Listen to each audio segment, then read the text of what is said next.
I met Sandra at a friend's party about 5 years ago. It wasn't one of those love at first sight kind of stories, but something about her caught my attention right away. Maybe it was her sharp wit or that way she laughed, like she was genuinely enjoying the moment. We started talking, and by the end of the night, I convinced myself that she was someone special. A few dates later, I was sure of it. Sandra was everything I thought I wanted in a partner: smart, funny, and independent. We didn't have kids, and at the time, that seemed like a blessing. It meant more time for us, more freedom to live the life we wanted.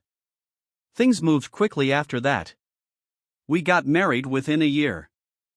I had a good job in tech, and she was working as a consultant, which meant she had flexible hours and could work from anywhere. We bought a small house in a quiet neighborhood, the kind of place where everyone knows everyone. Life was good, at least on the surface. We spent our weekends exploring new restaurants, going on spontaneous road trips, or just lazing around at home, binge-watching whatever show was the flavor of the month. But, as they say, the honeymoon phase doesn't last forever. Looking back, I can't pinpoint the exact moment things started to go downhill. Maybe it was the small arguments that began to crop up more frequently, or the way Sandra seemed to withdraw into herself at times. At first, I thought it was just stress. Her work could be demanding, and I knew consulting was a tough gig. But then, the distance between us started to grow. It wasn't just physical, though we did start sleeping further apart in bed. It was emotional. The late-night talks that used to stretch into the early morning hours became rare, and when they did happen, they felt forced, like we were both just going through the motions. I tried to bridge the gap. I planned surprise dates, bought her little gifts, even took an interest in things I knew she liked but I had never cared for. But nothing seemed to work. She was polite, sure, but there was a coolness to her responses, like she was humoring me rather than genuinely enjoying our time together. I told myself it was just a rough patch, that every marriage had them. We'd get through it. But as the months passed, I couldn't ignore the nagging feeling that something was seriously wrong. Sandra started working late more often, claiming she had tight deadlines or meetings with clients that couldn't be rescheduled. I wanted to believe her, I really did. But there were too many nights when she'd come home and head straight to the shower, avoiding my eyes, avoiding any conversation. Sometimes, she wouldn't even bother with an excuse, just a quick peck on the cheek and a mumbled, "I'm tired," before disappearing into the bedroom. I tried not to jump to conclusions. I wasn't the jealous type, or at least I hadn't been before. But the signs were there, and they were hard to ignore. The sudden bursts of energy to look good, the new lingerie that I never got to see her wear, the secretive phone calls that ended abruptly when I entered the room. It all pointed to one thing, but I couldn't bring myself to say it out loud, not even in my own head. It was like admitting it would make it real. Then, one night, everything changed. I was working late, trying to finish a project that had been dragging on for weeks. My phone buzzed, a text from Sandra. "Staying at work late tonight. Don't wait up." It wasn't unusual, but something about the message felt off. Maybe it was the fact that it was a Saturday night, or maybe it was just my gut telling me that this wasn't just another late night at the office. I decided to head home early, hoping to surprise her. Maybe we could talk, clear the air, figure out what the hell was going on. But when I got home, the house was empty. No note, no call, nothing. I tried calling her, but it went straight to voicemail. I sent a text, no response. I sat in the living room, staring at the clock, my mind racing with possibilities, none of them good. The hours ticked by, and still no sign of Sandra. Finally, around midnight, I heard the front door creak open. I jumped up, my heart pounding in my chest. This was it, the moment of truth. But when Sandra walked in, she wasn't alone. A man I didn't recognize followed her into the house. They were laughing, and she had that look on her face, the one she used to have when we first started dating, the one I hadn't seen in a long time. They froze when they saw me standing there, a mix of shock and guilt washing over Sandra's face. The man just stood there, looking like he wanted to disappear. For a moment, none of us said anything. It was like time had stopped, and we were all trapped in that terrible moment. Finally, Sandra broke the silence. "It's not what it looks like," she stammered, but the words rang hollow. I didn't need an explanation. I already knew what was going on. My wife, the woman I had loved and trusted, had betrayed me in the worst possible way. I stood there, frozen in place, as the reality of the situation hit me like a freight train. Sandra's words, "It's not what it looks like," were still hanging in the air, but I knew she was lying. Everything about her body language screamed guilt, and the guy standing beside her looked like he wanted to crawl into a hole and die. Something inside me snapped. All the frustration, the confusion, the sleepless nights spent wondering what the hell was going on, it all erupted in that moment. I wasn't thinking clearly. I wasn't thinking at all. I just reacted. Before I knew it, I was charging at the guy, my fist connecting with his face with a sickening thud. He staggered back, clutching his nose as blood started to flow. Sandra screamed, but I barely registered it. All I could see was red. All I could feel was the rage that had been building up for months. "You son of a bitch!" I roared, grabbing him by the collar and slamming him against the wall. He tried to mutter something, maybe an apology or an excuse, but I didn't care. I just wanted to hurt him, to make him pay for what he had done, for the humiliation, for the betrayal. I hit him again, this time in the gut. He doubled over, gasping for air, but I wasn't done. I shoved him towards the door, kicking him as he stumbled, trying to get away from me. Sandra was shouting now, pleading with me to stop, but her voice was just background noise. My entire focus was on the guy who had dared to touch my wife. "Get the hell out of my house!" I yelled, my voice shaking with fury. I grabbed him by the back of his shirt and literally threw him out the front door. He landed hard on the porch, groaning in pain. For a moment, I stood there, breathing heavily, my fists clenched so tight I could feel my nails digging into my palms. He scrambled to his feet, one hand still pressed to his bleeding nose, and ran off into the night without looking back. I watched him go, a twisted sense of satisfaction bubbling up inside me. But it didn't last. As soon as he was out of sight, the reality of what had just happened came crashing down on me. I turned back to Sandra, who was standing in the middle of the living room, her face pale and tear-streaked. "How could you?" I spat, the words tasting like poison in my mouth. "How could you do this to me? To us?" She didn't respond right away. Instead, she just stood there, her eyes wide and filled with a mix of fear and guilt. "I'm sorry," she finally whispered, but it was too little, too late. Sorry wasn't going to fix this. Sorry wasn't going to undo the betrayal that had just ripped through our marriage like a tornado. "Sorry?" I repeated, laughing bitterly. "That's all you have to say? Sorry? You've been screwing around behind my back, and you think sorry is going to make it all better?" Sandra flinched at my words, fresh tears spilling down her cheeks. "I never meant for it to happen," she said, her voice trembling. It just happened." I couldn't listen to her anymore. Every word out of her mouth was like a knife to the heart. I needed to get out of there, to get away from her before I did something I would really regret. Without saying another word, I grabbed my jacket and stormed out of the house, slamming the door behind me. I didn't know where I was going. I just needed to move, to get away from the sight of her, the sight of our home that now felt like a prison. My feet carried me to the nearest bar, a dingy little dive where the lights were dim and the drinks were cheap. Perfect. I walked in and headed straight for the bar, not caring about the curious looks from the other patrons. I was a man on a mission to drown out the pain that was threatening to consume me. "Whiskey, double," I muttered to the bartender, who nodded and poured me a glass. I downed it in one gulp, the burn of the alcohol a welcome distraction from the burning rage in my chest.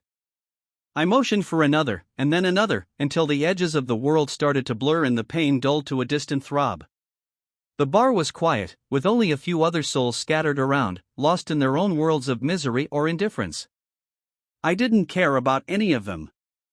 I just sat there, staring into the bottom of my glass, trying to make sense of the mess my life had just become. How had it come to this?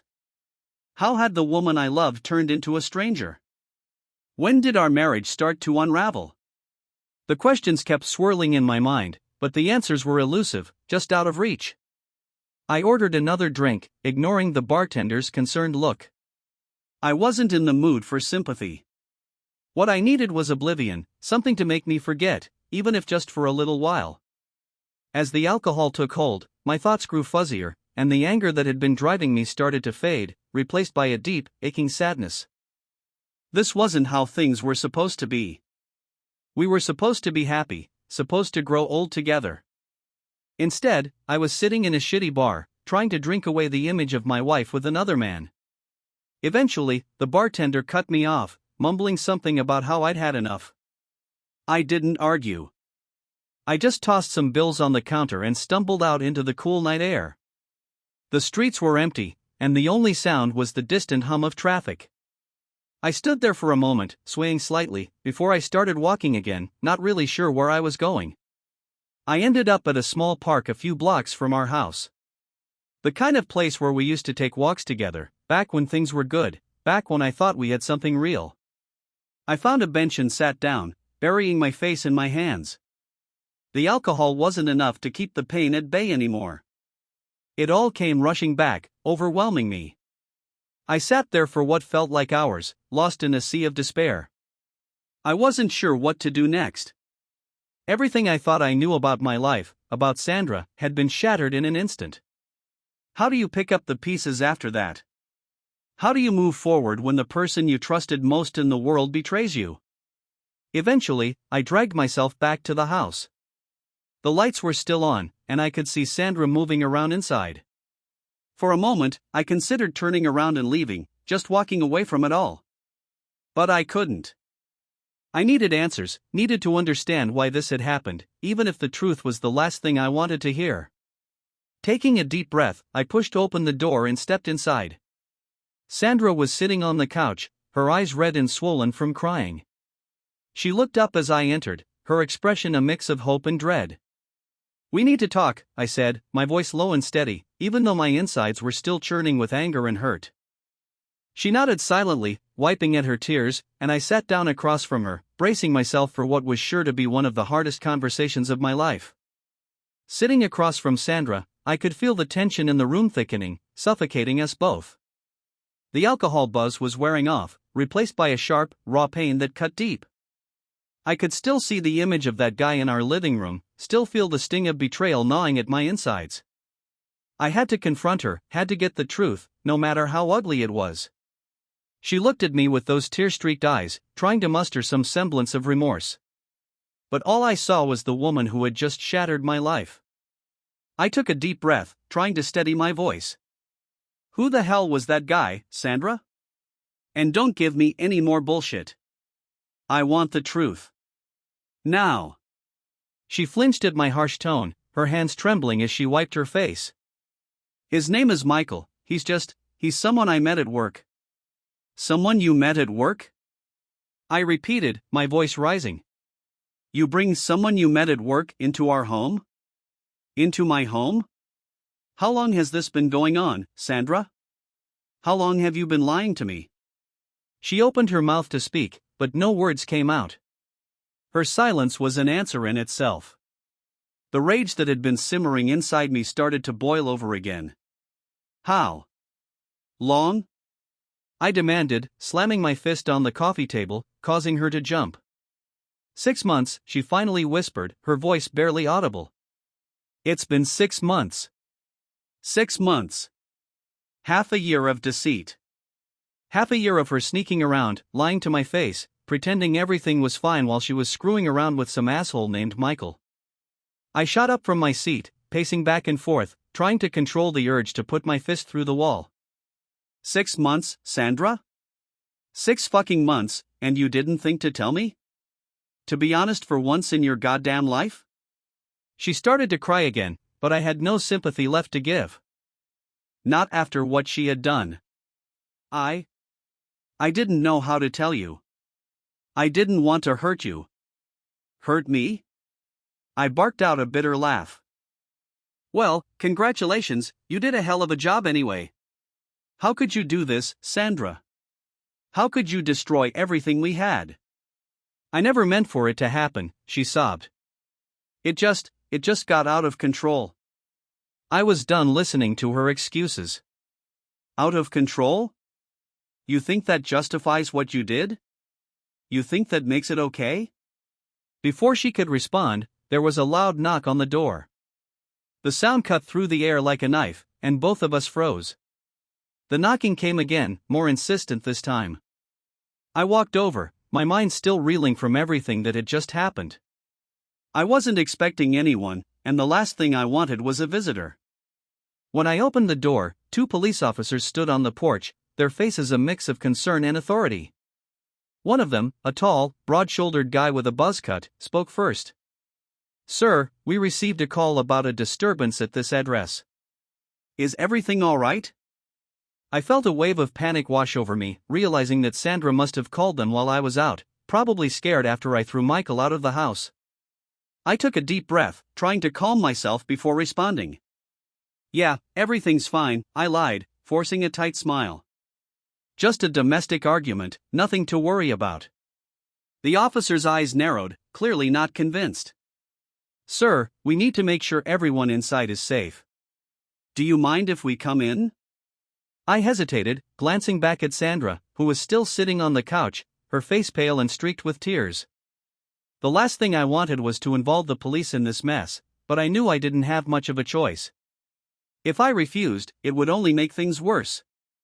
"Sure," I said finally, stepping aside to let them in. The officers entered the living room, their eyes scanning the scene. The second officer, a woman with dark hair pulled into a tight bun, approached Sandra. "Ma'am, are you all right? Do you need medical attention?" Sandra shook her head quickly. "No, I'm fine." "Really, I'm fine." The officer didn't look entirely convinced, but she didn't press the issue. Instead, she turned to me. "Sir, can you tell us what happened here?" I let out a heavy sigh, running a hand through my hair. It was just an argument. My wife and we had a disagreement, and things got a little heated. But it's over now. We're handling it. The male officer crossed his arms, clearly not satisfied with my answer. "We received a report that there was a physical altercation. Can you confirm that?" I clenched my jaw, feeling the weight of the situation closing in on me. "Yes," I admitted reluctantly. "There was an altercation, but it wasn't with my wife. It was with another man who was in my house." The officers exchanged a glance, and the female officer stepped forward. "Another man? Can you tell us who he was and why he was here?" I hesitated, not wanting to dive into the sordid details of my wife's infidelity with a couple of strangers. But I knew I had no choice. "His name is Michael," I said through gritted teeth. "He's been involved with my wife. I found out tonight and things got out of hand." The officers nodded, processing what I was telling them. The male officer spoke again, his tone more measured. "Sir, we need to make sure there's no ongoing threat here. Where is this Michael now?" "I threw him out," I said bluntly. "He's gone." "And did you physically assault him?" the officer asked, his voice calm but firm. I looked him in the eye, the anger still bubbling beneath the surface. "Yes, I did. And I'd do it again if I had to." The officer's expression didn't change, but I could see the gears turning in his head as he considered what to do next. "Sir, I understand that you're upset, but you need to realize that taking matters into your own hands can have serious consequences." I knew what he was getting at, but I didn't care. I was too far gone to think rationally about the situation. Yeah, well, maybe if people didn't betray those who love them, we wouldn't be in this situation. The female officer stepped in, her voice softer, more understanding. "We get it, sir. But you have to let us handle this from here. We don't want things to escalate any further." For a moment, I just stood there, staring at the officers, my mind a whirlwind of emotions. Part of me wanted to tell them to leave, to get out of my house and let me deal with this mess on my own. But another part of me, the part that was exhausted, beaten down by the events of the night, just wanted it all to end. Finally, I nodded. "Fine. Do what you have to do." The male officer took a step closer. "We're going to need to file a report on what happened here tonight. It's standard procedure. And we may need to contact this Michael to get his side of the story. I clenched my fists, the thought of that bastard getting to explain his side of things making my blood boil all over again. But I forced myself to stay calm. Do whatever you need to do. I'm done. The officers spent the next hour taking statements, asking questions, and jotting down notes in their little notebooks. Sandra stayed quiet for the most part, only speaking when directly asked a question. She looked broken, like the reality of what had happened was finally sinking in. I didn't feel any sympathy for her, though. All I felt was an overwhelming sense of betrayal. When the officers finally left, I was drained, both physically and emotionally. Sandra and I stood in the living room, staring at each other, the silence between us heavy with everything that had been said and everything that hadn't. You called the cops on me, I said finally, my voice flat and emotionless. She looked down at the floor, her hands twisting together. I didn't know what else to do. I was scared. Of me? I asked, feeling a fresh stab of hurt. You were scared of me? She didn't answer, but her silence was enough. I shook my head, disgusted, not just with her but with myself. How had we come to this? How had our marriage fallen apart so completely? I think you should leave, I said, my voice cold and detached. I need time to think, and I can't do that with you here. Sandra looked up at me, her eyes wide with shock. You want me to leave? Yes, I said firmly. You need to go. I can't be around you right now. For a moment, she just stood there, staring at me like she couldn't believe what I was saying. But then, slowly, she nodded. Okay. I'll go. She turned and walked towards the bedroom to pack a bag, leaving me standing alone in the living room, surrounded by the wreckage of what used to be our life together. I watched her go, feeling a strange mix of relief and sorrow. This was the end of something, I knew that much. Whether it was the end of our marriage or just the end of this chapter, I couldn't say. But one thing was clear, nothing would ever be the same again. After Sandra left, the house felt like a tomb. Every room echoed with the memories of what we had, what I thought we had. I spent the next few days in a haze, replaying everything over and over in my mind, trying to make sense of how it had all gone so wrong. The betrayal cut deep, and the rage simmering inside me had no outlet, no way to be quenched. I wasn't the kind of guy who forgave easily, and this was something I couldn't forgive. The more I thought about it, the angrier I got. Sandra's betrayal wasn't just a one-time mistake, it was a calculated, ongoing affair that she had chosen to continue for months. She had lied to my face, brought that bastard into our home, and then had the nerve to call the cops on me when I defended what little dignity I had left. The more I thought about it, the more I realized that just kicking her out wasn't enough. I needed to make her pay. But how? How do you hurt someone who's already shown they don't give a damn about you? I knew I had to be smart about it. If I acted on impulse, I'd just end up getting myself into more trouble, and I wasn't about to let her win like that. No, I had to be cold, calculating, just like she had been. I needed to hit her where it would really hurt. Sandra had always been obsessed with appearances. She cared about what people thought of her, her friends, her co-workers, even random strangers. She liked to play the role of the successful, independent woman who had it all together, the kind of person people looked up to. But underneath that polished exterior, I knew there was a lot of insecurity. She needed people to admire her, to envy her life, her marriage, her career. And that's where I'd strike. I started by gathering information. I still had access to our joint accounts, and it didn't take long to find the evidence I needed. Sandra had been using our money, my money, to fund her little escapades with Michael. Expensive dinners, hotel stays, gifts, it was all there in black and white. The audacity of it made my blood boil, but I forced myself to stay calm. I couldn't afford to lose my cool. I had to keep my eye on the goal. I took copies of everything. Every receipt, every bank statement, every credit card charge. I compiled it all into a neat little folder that painted a very clear picture of what she had been up to. This wasn't just an affair, it was embezzlement, plain and simple. She had stolen from me, used me to fund her affair, and now I had the proof.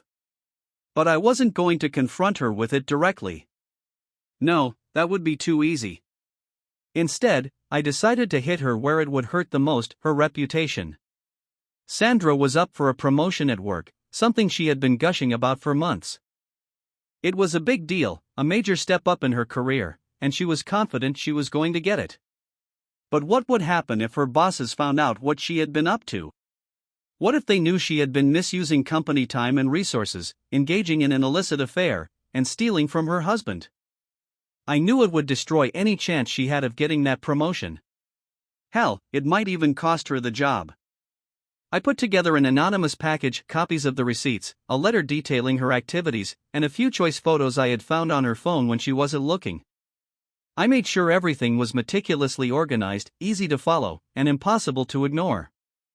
Then, I mailed it to her company's HR department, making sure it would land in the right hands. I knew it wouldn't take long for the news to spread, and when it did, Sandra's carefully constructed image would come crashing down. But I wasn't done yet. The next step was to make sure everyone in our social circle knew exactly who Sandra really was. I started with her friends, sending them copies of the same information I had sent to her company. I made sure to include a little note about how much I had loved and trusted Sandra, and how devastated I was by her betrayal. I played the role of the heartbroken husband to perfection, knowing it would turn them against her in an instant. Women like Sandra thrived on the approval of others, and when that approval was stripped away, it would leave her exposed, vulnerable. I wasn't going to let her hide behind her lies anymore.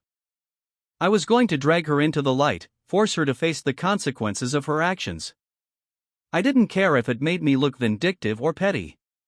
She deserved it, and I was going to make damn sure she got what was coming to her. As the days went by, I heard bits and pieces of the fallout. Sandra had been called into a meeting at work, and from what I could gather, it didn't go well. She hadn't lost her job yet, but the promotion was off the table. Her friends started distancing themselves from her, not wanting to be associated with someone who had been exposed as a liar and a cheat. I could imagine the look on her face as her world crumbled around her, the panic setting in as she realized she had lost control. It wasn't long before she tried to reach out to me, probably to beg for forgiveness or try to smooth things over. I ignored her calls, her texts, her emails. She had made her bed, and now she could lie in it. I wasn't about to give her the satisfaction of thinking she could worm her way back into my life. But then, one day, she showed up at the house. I wasn't expecting it. I figured she'd be too ashamed to face me after everything that had happened. But there she was, standing on the porch, looking like a shadow of the woman I had once loved. She was pale, her eyes puffy from crying, and there was a desperation in her voice that I hadn't heard before. "Please, let me in," she begged, her voice trembling. "We need to talk." I stood in the doorway, blocking her path. I had no intention of letting her inside. This was still my home, the one place I had left where I could feel some semblance of control. "What do you want, Sandra?" I asked coldly. I just want to talk," she said, her eyes pleading. "I know I messed up.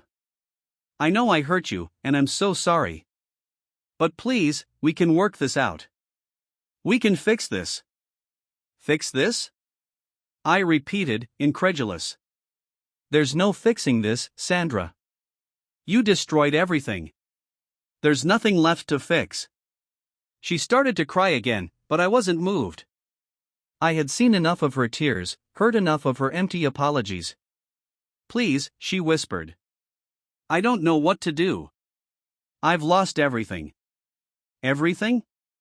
I scoffed. "You did this to yourself. You made your choices, and now you're dealing with the consequences." She reached out to touch my arm, but I pulled away, not wanting her anywhere near me. "Please, let me make it right," she pleaded. "I'll do anything." I stared at her, the woman who had once been my entire world, now reduced to a sniveling wreck on my doorstep. Part of me wanted to feel pity, to offer her some small measure of comfort. But that part was buried deep beneath the anger and the betrayal. I couldn't bring myself to feel anything but contempt. "Get off my porch, Sandra," I said, my voice cold as ice. "And don't come back." She looked at me, her eyes wide with shock, like she couldn't believe I was rejecting her. But I had nothing left to give her. She had taken everything, and now she was paying the price. For a moment, I thought she might try to argue, to beg me to reconsider. But then, slowly, she turned and walked away, her shoulders slumped in defeat. I watched her go, feeling a strange sense of satisfaction mixed with an overwhelming sadness. This wasn't how I had imagined our life together ending, but it was the reality I had to accept. As she disappeared down the street, I closed the door and leaned against it, taking a deep breath. The house was quiet, too quiet, but I was finally alone. I had gotten my revenge, had torn down the image of perfection Sandra had worked so hard to maintain. But as the adrenaline started to fade, I was left with a hollow emptiness that gnawed at me. This wasn't the victory I had imagined. I had won, but at what cost? The life I had built, the future I had envisioned, was gone, and all that was left was the ruins of a broken marriage. I had punished Sandra, had made sure she would suffer for what she did, but it didn't bring me the closure I had hoped for. In the end, I realized that revenge wasn't the solution. It might have felt good in the moment, but it didn't heal the wounds. It didn't bring back the trust that had been shattered or the love that had been lost. All it did was leave me standing alone in the wreckage, with nothing but my anger to keep me company. After Sandra walked away, leaving me standing alone in the house that had once been our home, I thought the worst of my anger might start to fade. I thought maybe I could begin to move on, to find some way to rebuild my life. But the anger didn't go away. It just shifted, found a new target, Michael, the man who had been sleeping with my wife, the man who had the audacity to step into my house, my life, and take what was mine. Sandra might have been the one who betrayed me, but Michael was the one who made it possible. He was the one who had knowingly and willingly participated in the destruction of my marriage. And for that, he had to pay. I spent days thinking about how to get back at him, how to make him suffer the way I had suffered. I wasn't interested in just throwing a few punches and calling it even. No, I wanted to hit him where it would really hurt, to ruin his life the way he had ruined mine. The first step was finding out everything I could about him. I knew the basics from Sandra, where he worked, where he lived, some of his habits. But I needed more. I started with a simple internet search, which led me to his social media profiles. He wasn't exactly discreet, his life was an open book for anyone who cared to look. Photos of him at work events, out with friends, and, most infuriatingly, with Sandra, flashed across my screen. I could see the life he was living, so oblivious to the storm that was about to hit him. As I dug deeper, I found out that Michael was married. The realization hit me like a punch to the gut. So, this wasn't just some single guy looking for a fling. He had a wife, a life he was supposed to be committed to, just like me. The hypocrisy made my blood boil. How could he stand there, smiling in family photos, playing the devoted husband, while he was sneaking around behind her back? I found his wife's profile easily enough. Her name was Emily, and from what I could tell, she was blissfully unaware of what her husband had been up to. She seemed like a nice person, the kind of woman who deserved better than the piece of shit she had married. I felt a pang of guilt at what I was about to do, but it was quickly smothered by the rage that had taken root inside me. She needed to know the truth, and I was going to be the one to tell her. I gathered all the evidence I had, the texts, the photos, the receipts Sandra had tried to hide from me. I put it all together in a neat little package and sent it to Emily anonymously.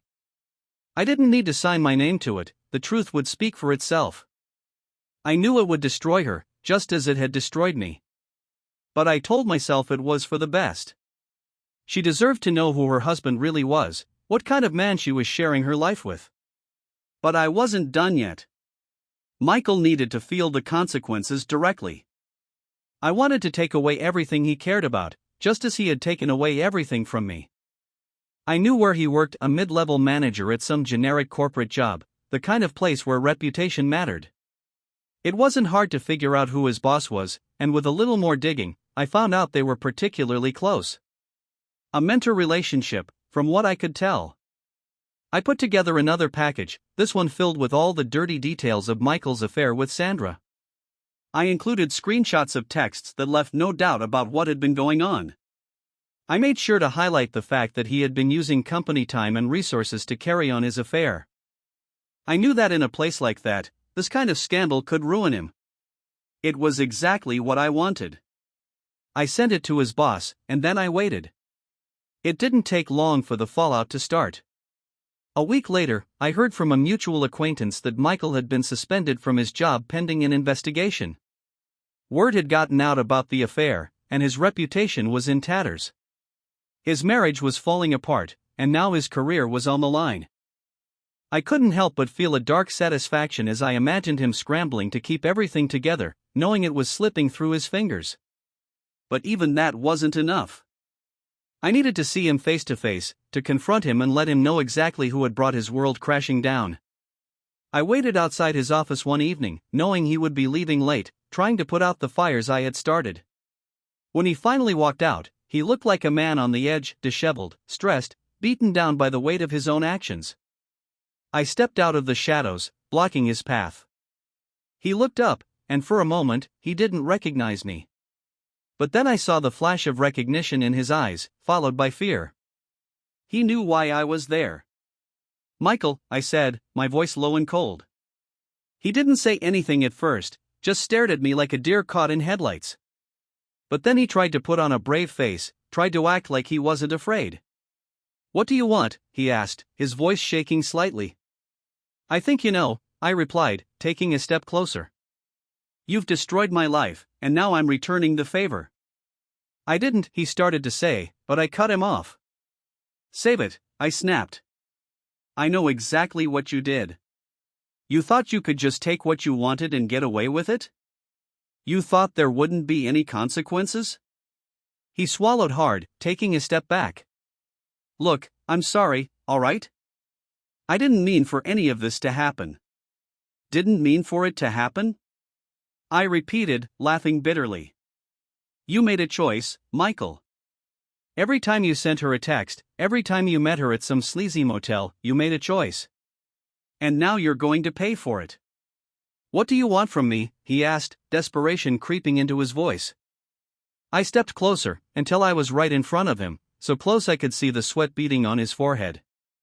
"I want you to understand what it feels like to have your life ripped apart," I said, my voice deadly calm. "I want you to know that every bit of misery you're feeling right now is because of what you did." He tried to protest, to defend himself, but I wasn't interested in hearing it. "I don't care about your excuses," I said, my voice rising. "You made your bed, and now you're going to lie in it. You're going to lose everything, just like I did." His face went pale, and I could see the fear in his eyes. He knew I was serious, that there was no way out of this for him. And that's when I knew I had one. There was nothing left for him to do but watch as his life crumbled around him, knowing he had brought it on himself. I took a step back, giving him one last look of contempt before turning and walking away. I didn't need to do anything more. The damage was done, and I knew it would haunt him for the rest of his life. As I walked away, I felt a strange sense of calm. The rage that had consumed me for so long was finally starting to fade, replaced by a cold, empty feeling. I had gotten my revenge, had made Michael pay for what he had done. But as the adrenaline started to wear off, I couldn't help but wonder if it had been worth it. I had destroyed him, but in doing so, I had destroyed a part of myself too.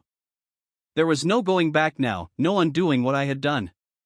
I had crossed a line, and there was no returning to the person I had been before.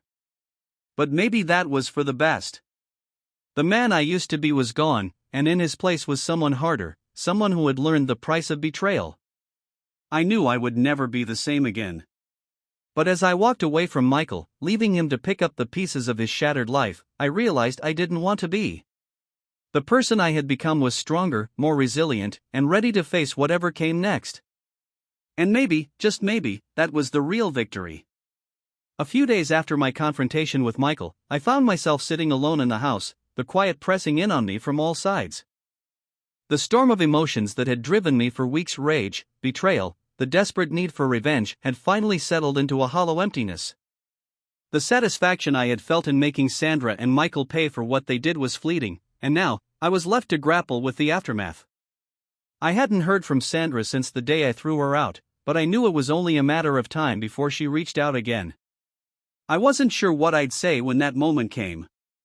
Part of me wanted to cut her out of my life entirely, to never see or speak to her again. But another part of me, one I wasn't proud of, wanted answers. I needed to understand how we had ended up here, how the woman I had loved and trusted could betray me so completely. The knock on the door was soft, hesitant, but I knew who it was before I even opened it. When I pulled the door open, there she was, Sandra, standing on the porch, looking like a ghost of the woman I once knew. She was thinner than before, her face pale and drawn, with dark circles under her eyes. She looked broken, defeated, and for a moment, I felt a pang of something that almost resembled pity. "Can I come in?" she asked quietly, her voice barely above a whisper. I hesitated, then stepped aside, letting her walk past me into the house. She stood awkwardly in the living room, like she wasn't sure where to go or what to do. I could feel the tension between us, thick and heavy, but I didn't offer her any comfort. This wasn't a reunion, it was a reckoning. "What do you want, Sandra?" I asked, my voice flat and emotionless. She turned to face me, her eyes filled with tears. I wanted to talk, to explain. "Explain?" I interrupted, my anger bubbling up again. "You think there's anything you can say that will make this better? That will undo what you've done?" She flinched at the harshness of my tone, but she didn't back down. "I know I can't undo it," she said, her voice trembling. "But I need you to understand. I never meant to hurt you like this. I never wanted things to end up this way." I scoffed, shaking my head in disbelief. "You didn't want things to end up this way? Then why did you do it, Sandra? Why did you cheat? Why did you bring that bastard into our home, into my life?" She wiped at her tears, struggling to find the words. "I don't know. I was lost, I guess. I felt disconnected. We weren't the same anymore. You were always so busy with work, so focused on everything else, and I felt invisible." "Invisible?" I repeated, my voice dripping with sarcasm. "So, what, you decided to fix that by fucking someone else? By destroying our marriage?" She looked down at the floor, unable to meet my gaze. "I know it was wrong. I know I should have talked to you, tried to work things out. But I was scared that you wouldn't listen, that you wouldn't care." "Care?" I shouted, my temper flaring. "I've cared about you every single day of our marriage. I've done everything I could to make you happy, to give you the life you wanted. And this is how you repay me?"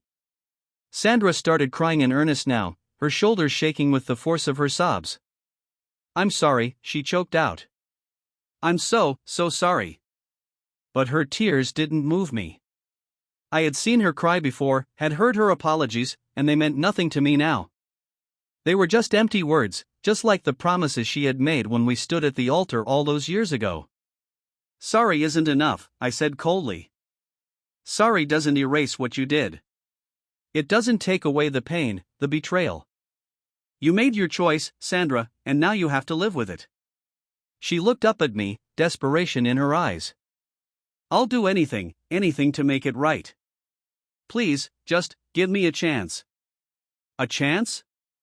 I repeated, incredulous. "Why the hell should I give you a chance? You threw everything away, Sandra. You destroyed us. There's nothing left." She took a step toward me, her voice trembling with emotion. "I still love you," she whispered. "I know I messed up, I know I hurt you, but I still love you. And I know you love me too, even if you're angry right now. We can get through this, we can rebuild." Her words hit me like a punch to the gut. Did I still love her? Could I even begin to rebuild what we had, knowing the extent of her betrayal? The truth was, I didn't know. The love I had for her had been tainted, twisted by the pain she had caused. But it was still there, buried deep beneath the layers of hurt and anger. I didn't respond immediately, unsure of what to say. She took my silence as a sign of hope, moving closer until she was standing right in front of me. "Please," she whispered, reaching out to take my hand. Let's try to fix this." I looked down at her hand on mine, the touch of her skin sending a jolt of conflicting emotions through me. I wanted to pull away, to reject her and everything she represented. But another part of me, the part that remembered the good times, the part that remembered the woman I had once loved with all my heart, hesitated. "Sandra," I began, my voice strained, "how can we fix something that's broken beyond repair? How can I ever trust you again?" She squeezed my hand, her grip tightening as if she could hold on to me through sheer force of will. "I'll earn back your trust," she promised. "I'll do whatever it takes. I'll go to therapy, we'll go together. I'll prove to you that I can change, that we can change." I stared at her, searching her face for any sign that she was telling the truth. But the truth was, I didn't know if I could ever believe her again. The betrayal was too deep, the wounds too raw. Could I really open myself up to the possibility of more pain? Or was it time to accept that our marriage was over, that the woman I had loved was gone, replaced by someone I no longer recognized? "I don't know, Sandra," I said finally, my voice heavy with the weight of the decision I had to make. "I don't know if I can ever trust you again. I don't know if I can ever look at you without seeing him." She flinched at my words, but she didn't let go of my hand. "I know it won't be easy," she said, her voice desperate. "But please, don't give up on us. We've been through so much together. We can get through this too." I pulled my hand away, taking a step back to put some distance between us. "I need time," I said, my voice firm. "I need to figure out what I want, what I need. You need to leave, Sandra. You need to give me space." She looked like I had slapped her, but she didn't argue. She just nodded, tears streaming down her face. "Okay," she whispered. "I'll go. But please, think about it. Think about us." I didn't respond as she turned and walked toward the door. I stood there, watching her leave, feeling a strange mix of relief and sorrow. When the door closed behind her, the silence that followed was deafening. I sank down onto the couch, my mind racing with everything that had been said, everything that had been left unsaid. The woman I had loved was gone, replaced by someone I didn't know if I could ever trust again. The question was, did I even want to try? Or was it time to let go, to accept that our marriage was over?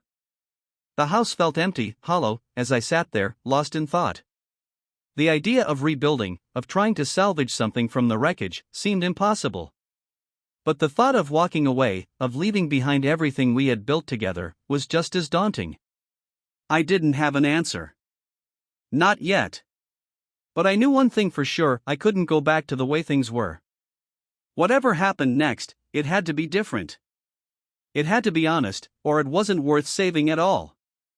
After Sandra left that night, I sat in the dark for hours, trying to make sense of the mess that my life had become. I replayed our conversation over and over in my mind, searching for some clarity, some definitive answer to the question that had been haunting me since I first discovered her betrayal: could I ever forgive her? But no matter how hard I tried, I couldn't find the answer I was looking for. The truth was, the hurt she had caused ran too deep, the betrayal too devastating to simply brush aside. The trust that had once been the foundation of our marriage had been shattered, and no amount of therapy or promises could glue it back together. I realized then that I was holding on to something that no longer existed. The marriage we had, the love we shared, was gone, destroyed by Sandra's choices. As the sun began to rise, casting a pale light through the windows, I made my decision. It wasn't an easy one, but it was the only one that made sense. We had to divorce. There was no salvaging what we once had, no path forward together. We were both too broken, too damaged by what had happened. The only way to move on was to let go, to start fresh without the weight of our past dragging us down. I knew Sandra wouldn't take the news well. She was still clinging to the hope that we could fix things, that somehow we could go back to the way things were. But I couldn't live in that fantasy. I had to face reality, no matter how painful it was. The next morning, I contacted a lawyer. I didn't want to drag this out longer than necessary. The quicker we could finalize the divorce, the sooner we could both start the process of healing, of finding a way to live our lives without each other. I chose a no-nonsense attorney, someone who came highly recommended for being efficient and fair. I wasn't interested in fighting over every little detail, I just wanted it over with. The lawyer, a woman named Amanda, was calm and professional as we discussed the details of the divorce. She asked me about our assets, our finances, and whether or not we had any prenuptial agreements in place. We didn't, which meant we'd have to divide everything down the middle. I didn't care about the money. Sandra could take half of everything, and I wouldn't bat an eye. I just wanted to be free of this nightmare. As we went over the paperwork, I couldn't help but think about all the years we had spent together, the life we had built. It was surreal to be sitting there, discussing how to dismantle it all, how to separate our lives into neat little piles. But there was no turning back now. I had made my decision, and I was going to see it through. When Amanda asked me if I had any conditions or requests, I thought about it for a moment. There was only one thing I wanted. I don't want any contact after this is done, I said firmly. No emails, no texts, no calls.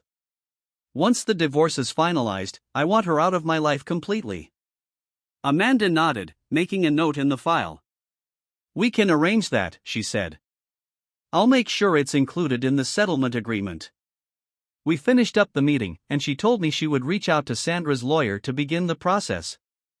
As I left her office, I felt a strange mix of emotions, relief, sadness, and a lingering sense of loss. This wasn't how I had imagined my life turning out, but it was the reality I had to face. A few days later, I received a call from Amanda.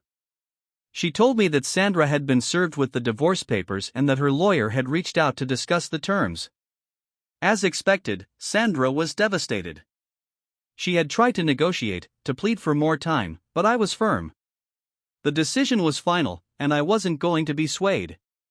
Over the next few weeks, the legal process moved forward. It was surprisingly smooth, with both sides agreeing to the terms without much fuss. I had expected more resistance from Sandra, more attempts to drag things out, but it seemed that she had finally accepted the inevitable. The realization that our marriage was truly over must have hit her hard, but there was nothing I could do to soften the blow. This was the path we were on, and there was no turning back. One afternoon, as I was packing up some of my things in the house, Sandra called. I hesitated before answering, knowing that this conversation would likely be the last one we ever had. Hello, I said, keeping my voice neutral. There was a long pause on the other end before she finally spoke.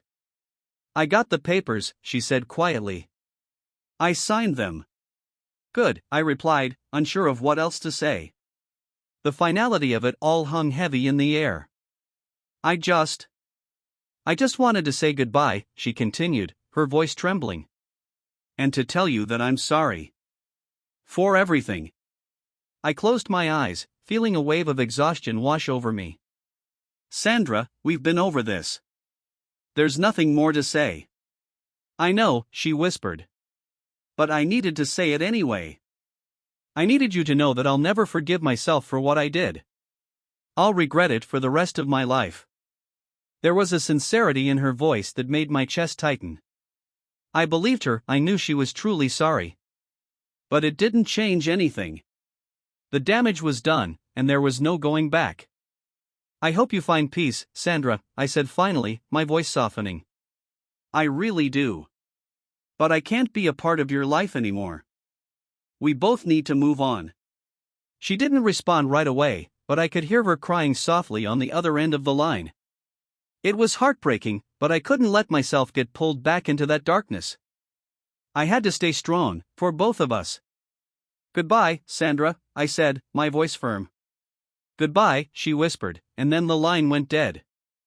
I stood there for a moment, staring at the phone in my hand, feeling the weight of those final words.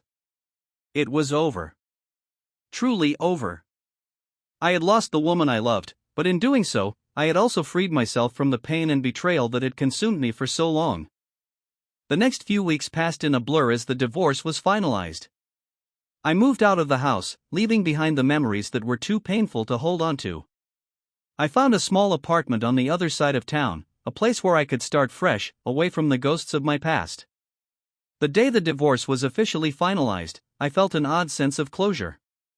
It wasn't the joyful victory I had imagined, but it was a relief. The chapter was closed, and I could finally begin the process of healing. I spent the next few months focusing on myself, rebuilding my life, reconnecting with old friends, and rediscovering the things that made me happy. I took up hobbies I had long neglected, threw myself into work, and even started therapy to help process everything I had been through. It wasn't easy, and there were days when the sadness and anger would creep back in, but I kept pushing forward, determined not to let the past define me. One evening, as I sat on the balcony of my new apartment, watching the sun set over the city, I felt a sense of peace that had been elusive for so long. The pain of the past was still there, but it was starting to fade, replaced by a quiet acceptance. Life would never be the same, but that didn't mean it couldn't be good again. I knew that I had a long road ahead of me, but I was ready to walk it. The future was uncertain, but for the first time in a long time, I wasn't afraid. I had faced the worst and come out the other side stronger, wiser, and more resilient. And as I sat there, watching the world move on around me, I realized that I was finally ready to move on too. The end of my marriage wasn't the end of my story. It was just the beginning of a new chapter, one that I would write on my own terms.